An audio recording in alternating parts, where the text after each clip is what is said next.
I'm here with Kael from Five Finger Death Punch. How you doing, man? Good, man. How are you guys? Good, good. How's the tour been so far? Things have been really good. We're about 2/3 of the way through, coming up on the last 2 weeks of the tour. Started off in Vegas October 15th, taking us all around North America, coming up into Canada now, and we finish up in Chicago on December 18th. So. And you're new to the band. You've been in the band for 6 months? Yeah, roughly 6 months. I got hired on in May, and yeah, I mean literally 6 months ago, bartending in Vegas, and now living the dream out here. So. What was your life like before this gig? I mean, you were playing bass, obviously. Oh yeah. I was doing a lot of stuff locally in Vegas. Kind of filling in every now and then, not even filling in, but I would get up and do like a little guest spot for some friends back in a band in Vegas. They did a lot of covers. I'd get up there and play like Motorhead and Judas Priest, just keep the metal chops going and whatnot. I was doing a lot of writing, a lot of recording, but as far as doing the live thing, I'd kind of backed off and was just focusing on writing and stuff at that point.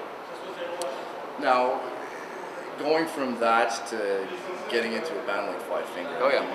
When you got the call saying that you were in the band, what was your initial reaction? It was fairly subdued. I'm a very calm guy. I don't really have highs, lows until I get on stage, and it's different there. But generally in life, it's just real even keeled. It was an odd experience because when you get the call, you're like, yes, I want to tell everybody. But you got to go through different stages, and you can't really say anything. So it was a good probably 2 weeks before I was actually able to say anything. So I was kind of filtering it out to friends a little bit. I was like, hey, I can't really say anything yet, but something big's coming. Be ready. So by the time it actually came out, I was settled in, and it was weird going from not being able to say anything, having the excitement when I'm not able to say anything, and then being involved in everything by the time it actually came out. So now, it was weird. when you got the gig, were you up on all the material that they had already? No, not at that point. The way it worked, I did a 3-song audition. At that point, it was No One Gets Left Behind, Salvation, and Way of the Fist. That was my 3 songs that I auditioned with. A couple of days later, after that, Zoltan sent me like the festival dates that we were doing. Over the summer, we were doing festival dates every other weekend. He goes, this is the list of festival dates. You might want to go ahead and learn this. And I was like, oh, here we go. So I learned that. I think I learned 10 songs at that point. And then just over time, studying the material, they're throwing different songs at me here. We might do this one, we might do that one. So over time, the catalog's grown for me. And got a pretty extensive knowledge of the Death Punch stuff at this point, 6 months in. Now, were you a lot of the creative freedom to sort of make the songs your own? Oh yeah. They were definitely, they liked my style of playing in the audition. I mean, obviously, I got the gig.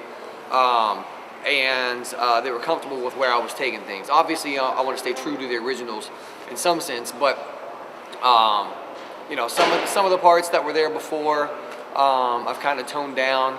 Other parts, I've added a little bit more melody to it. So it's one of those things, during rehearsals, if I were to do something that they'd like, they'd be like, oh yeah, that's good, that's solid, keep on that.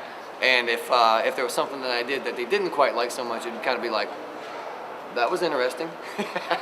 And then I'd take it from there. So yeah, I definitely given the creative freedom to kind of run with it. Very cool. Now, you got into the band when they basically just finished the last record, right? Exactly. Yeah, the goal was for them to, when they lost a bass player, they wanted to, rather than trying to find a bass player and write the new album and have those two things conflicting, they were going to get the album done first and then move on to find me after that. Being on the road with these guys for a while now, have you sat down and done any writing together, thrown any ideas around together? Are you going to be involved in writing for the next record? Oh yeah, what we're doing right now, we've got a mobile recording studio that we brought with us, little Pro Tools rig and whatnot. So out on the road, there is a lot of downtime. During the daytime, I mean, you're literally, aside from doing interviews, you're basically sitting around waiting to play the gig. So we decided, as much as we're going to be on the road, to bring that recording studio with us and use the time to actually, do some writing and some recording on there. So yeah, we're cranking out tons of ideas back there in that back room. So coming along. That's awesome. Now, gadget question. Yeah. What do you use to capture your ideas on the road? I've always been one of those guys that, with me, when I'm writing, I never record anything. I hear a lot of people talking about, I record everything. If it's solid enough to me, as I'm writing it, I'm gonna play that riff over and over and over again. And you know, if the riff is good enough, it stays with you. You know, if you got to come dig it out of tape, probably not the best riff. But if it stays with you, that's the ones that I like to keep with me. That's kind of interesting, actually. You're the second guy that said that. Lips from Anvil, when I interviewed him, said the same thing. Nice. Everybody else, they have to capture every single idea that comes out because you can't always remember everything. Oh, yeah. And Lips figured the same thing. If I can't remember it, it wasn't worth it. Yeah, it's not bad company to be in with, for sure. Yeah. All right. Well, look, thanks for taking the time to chat with us, man. Good luck on the rest of the tour, and I look forward to the show tonight. Beautiful. Thank you, man. It's going to be a good time. Huge, huge show. Thanks, man. Thank you. Guys, Drew from Loud Guitars. I'm here with Stitch, bass tech for Chris from Five Finger Death Punch. How you doing? Doing good. Give us a quick tour of Chris's rig. Quick tour of the rig.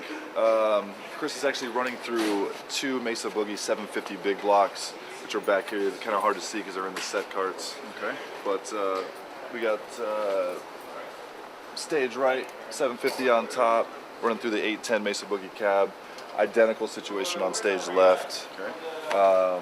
The way we have it set up is we're running everything through the M80X Furman power conditioner, through a DTR cord tuner, Sans Amp RBI. We have 2 of them, one for a backup, one that's actually functioning. We have 2 Sennheiser wireless units that actually both packs are down at the moment, so we are running through the Shure. Okay. And we have an AB switch to go from Chris's main bass to there's a tuning change for the song "The Bleeding," which we'll switch over to go to that other bass. Everything's mainly controlled through this RBI that gets where all the tone is dialed in from. Stage right cabinet is actually ran with the effects from the RBI. Okay. On the stage left, Zoltan likes a softer mix, so we've basically slave lined it to that cab, so there's no effects ran to that. It's just kind of a dry. It's more of just a feel for Zoltan than anything. Okay. All the tone comes out over here because it's mainly where Chris is at on stage. So that's pretty much it. The AB box, everything else, that all switches over to his Spectre basses over here. Basically 3 identical models, 4-string. Main bass is B standard tuning. Backup, same thing, and then for the bleeding, it's drop C. So we basically just. And these are all new Spectres, right? These are. You've had these Spectres for what? These are. One of them I've had for about 3 years. The other 2 I got for this tour. So we're supposed to be getting some new stuff though pretty soon. Yeah. Like some custom.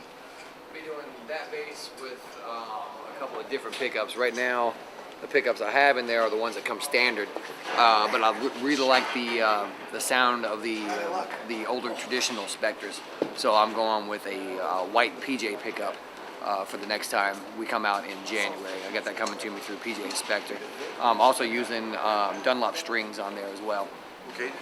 110 to 55, I think is what it is. Yeah. Yeah. Stitch, thanks a lot, man. No problem. Thank you.